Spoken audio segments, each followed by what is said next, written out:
Assalamualaikum warahmatullahi wabarakatuh. Saya Nur Zaida dari Ekonomi Syariah kelas 5B. Saya akan menjelaskan tentang macam-macam koperasi syariah.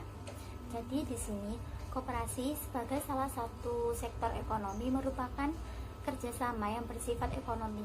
Koperasi berasal dari kata CO dan operation yang mengandung arti bekerja sama untuk mencapai tujuan.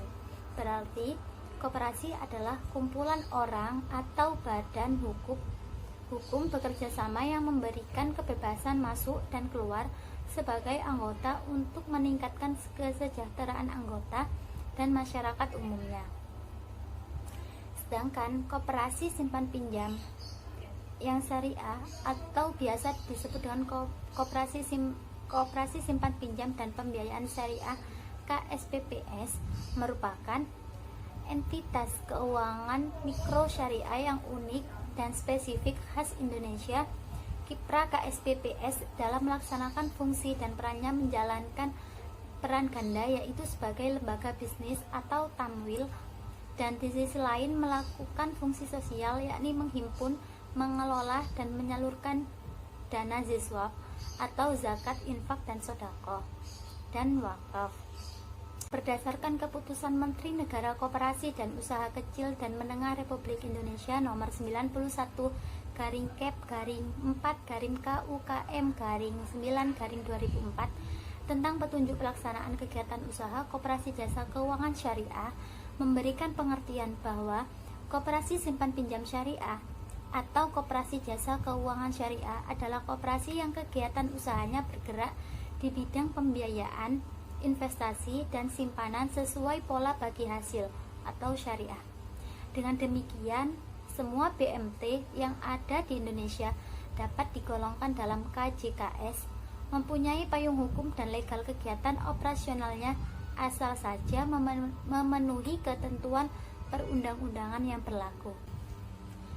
Adapun dalam ketentuan pasal 16 Undang-Undang Nomor 25 Tahun 1992 dinyatakan bahwa jenis koperasi atau macam koperasi itu didasarkan pada kesamaan kegiatan dan kepentingan ekonomi anggotanya.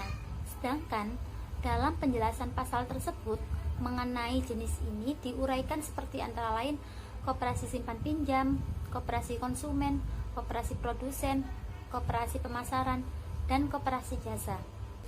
Langsung saja ke intinya, yaitu ke macam-macam koperasi syariah, yaitu ada kan BMT. Nah, BMT merupakan kependekan dari kata Balai Usaha Mandiri Terpadu atau Baitul Mal wal Tamwil, yaitu lembaga keuangan mikro atau LKM yang beroperasi berdasarkan prinsip-prinsip syariah.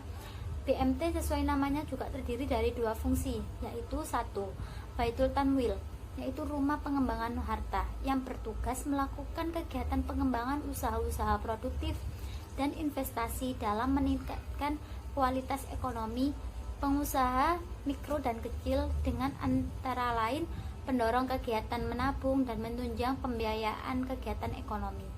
Sedangkan fungsi yang kedua yaitu Baitul Mal atau rumah harta, yaitu menerima titipan dana zakat, infak dan sedekah serta mengoptimalkan distribusinya sesuai dengan peraturan dan amanahnya.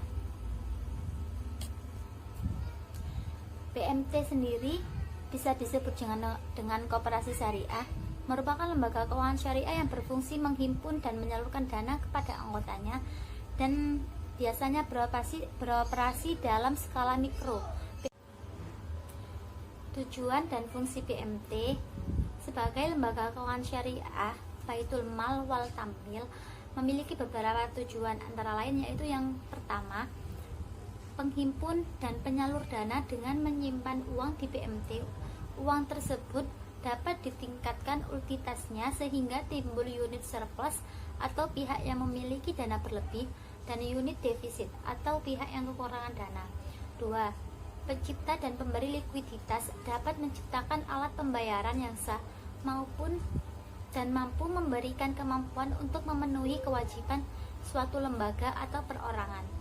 Yang ketiga yaitu sumber pendapatan BMT dapat menciptakan lapangan kerja dan pemberi pendapatan kepada para pegawainya. Yang keempat, pemberi informasi. Memberi informasi kepada masyarakat mengenai risiko, keuntungan, dan peluang yang ada pada lembaga tersebut. Yang kelima, sebagai salah satu lembaga keuangan mikro Islam yang dapat memberikan pembiayaan bagi usaha kecil, mikro, menengah, dan juga koperasi dengan kelebihan tidak meminta jaminan yang memberatkan bagi UMKM tersebut. Dari tujuan yang disebutkan tadi, dapat disimpulkan bahwa tujuan didirikan PMT adalah dapat menciptakan lapangan kerja untuk membantu pelaku usaha mikro dan masyarakat yang membutuhkan modal untuk meningkatkan usaha dan mengembangkan usaha mereka. Adapun fungsi BMT di masyarakat yaitu 1. Meningkatkan kualitas SDM anggota, pengurus, dan pengelola menjadi lebih profesional dan amanah. Yang kedua, mengorganisasi dan memobilisasi dana sehingga dana yang dimiliki oleh masyarakat dapat termanfaatkan secara optimal di dalam dan di luar organisasi untuk kepentingan rakyat banyak. Yang ketiga, mengembangkan kesempatan kerja. Yang keempat, mengukuhkan dan meningkatkan kualitas usaha dan pasar produk-produk anggota, memperkuatkan dan meningkatkan kualitas lembaga-lembaga ekonomi dan sosial masyarakat banyak. Adapun produk penghimpunan dana pada sistem operasional BMT Syariah, yaitu pemilik dana menanamkan uangnya di BMT tidak dengan motif mendapatkan bunga, tetapi dalam rangka mendapatkan keuntungan bagi hasil. Produk penghimpunan dana lembaga keuangan syariah adalah Himpunan Fatwa DSN MUI 2003, yaitu 1. Giro Wadiyah, 2. Tabungan Mudharabah, 3. Deposito Mudharabah. Sekian presentasi yang bisa saya sampaikan, kurang lebihnya mohon maaf, dan apabila ada kata yang kurang sopan maupun salah, mohon maaf sebesar-besarnya. Wassalamualaikum warahmatullahi wabarakatuh.